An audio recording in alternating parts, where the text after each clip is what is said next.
Well, hello once again. Martin Popoff here from the Contrarians, back again for another episode of Reliving Old Reviews as a useless tool of confusion. This is the little mini show within the Contrarians domain, where I look at old reviews of albums or bands, both combined, that got massive. And what could the reviewer say at the time, boots on the ground, before all the claptrap and talk of these albums, would occur over the decades following, kind of thing, and just seeing what amusing things that got said before this album got famous or this band got famous, kind of thing. So today we're going to be looking at a review of Judas Priest's British Steel by Chris Collingwood in Sounds from back in 1980. So we are talking a long, long time ago. This is Judas Priest just finally, benefiting from all that excitement that came from being such an amazing band through the 70s, the cult status, them getting bigger with the Unleashed in the East live album. And here they are, right in the thick of the new wave of British heavy metal, coming out with this British Steel album. So we're going to read this review and comment along the way. So the headline, pretty funny. It gets a headline and it gets a picture. The Hulk on Angel Dust is the headline.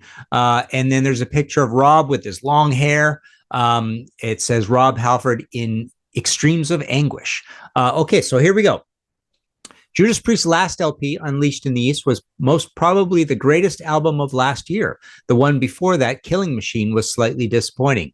So how will this new release fare between those two extremes? Yeah, I always find that disorienting. Obviously, one's a live album, which is a form of a greatest hits album. And I love Killing Machine / Hellbent for Leather. It's my favorite Judas Priest album. That I've never wavered on, actually. That's basically always been the case.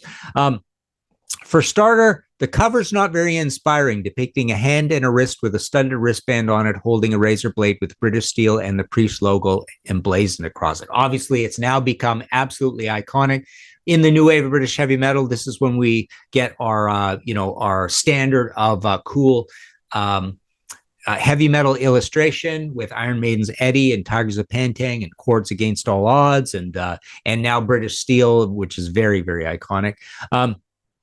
Then he goes, but what of the music, I hear you ask? Well, this album is as potent as a double Molotov and as powerful as the Hulk on Angel Dust. It's a cross between Sad Wings of Destiny and Stained Class.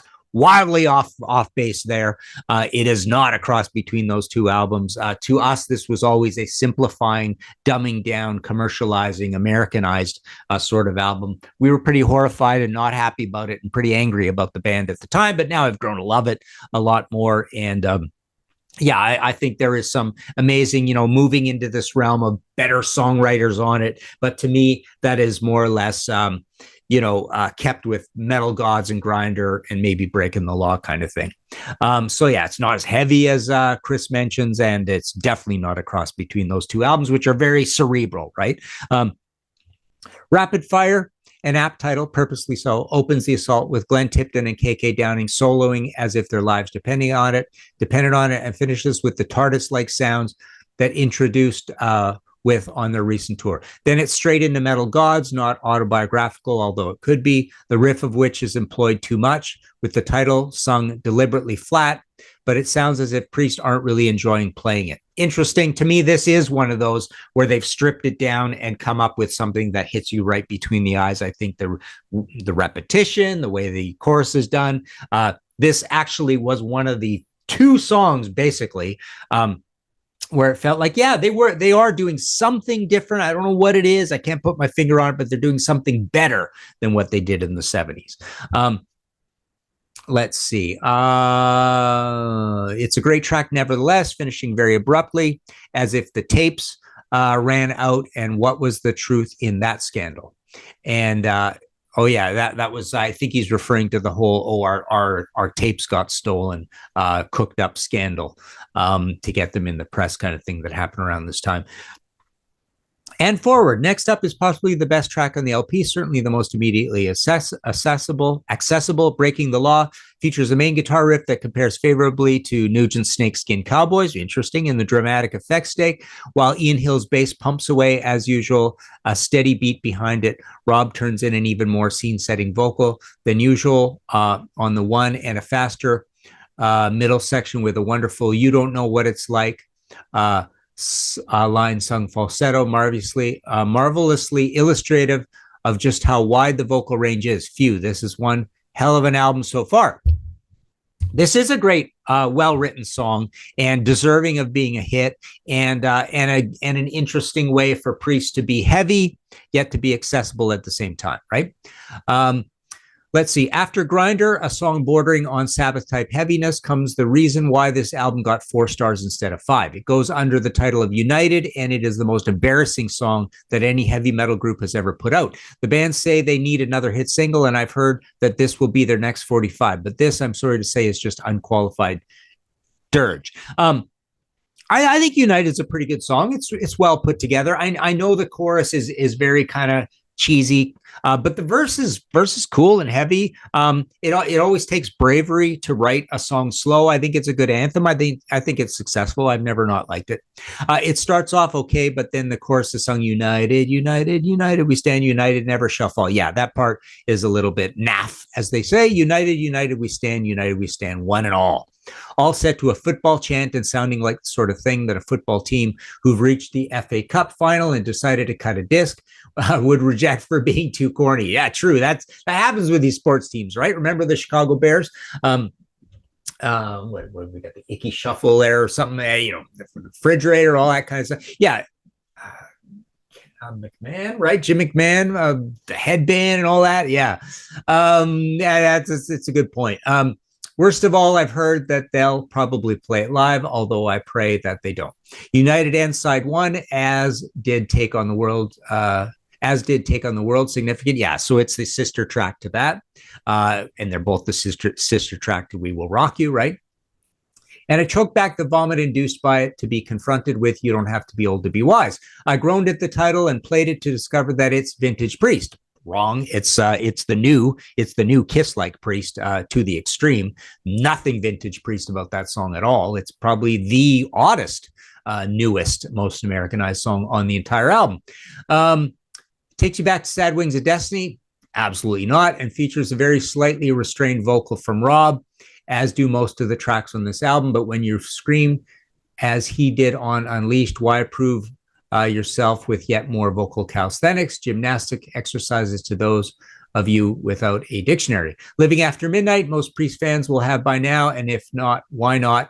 Will have heard by now. It features the most bland lyrics this side of a Kiss track, though they've done jokingly.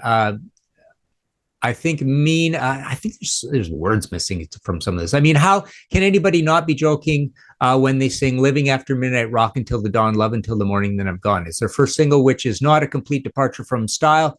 Some would say sellout, although it's not vintage. It is endearing and it is a laugh. It is endearing. It is a laugh. To me, it's totally, they've changed completely by this point. Yeah, we were horrified when that song came out.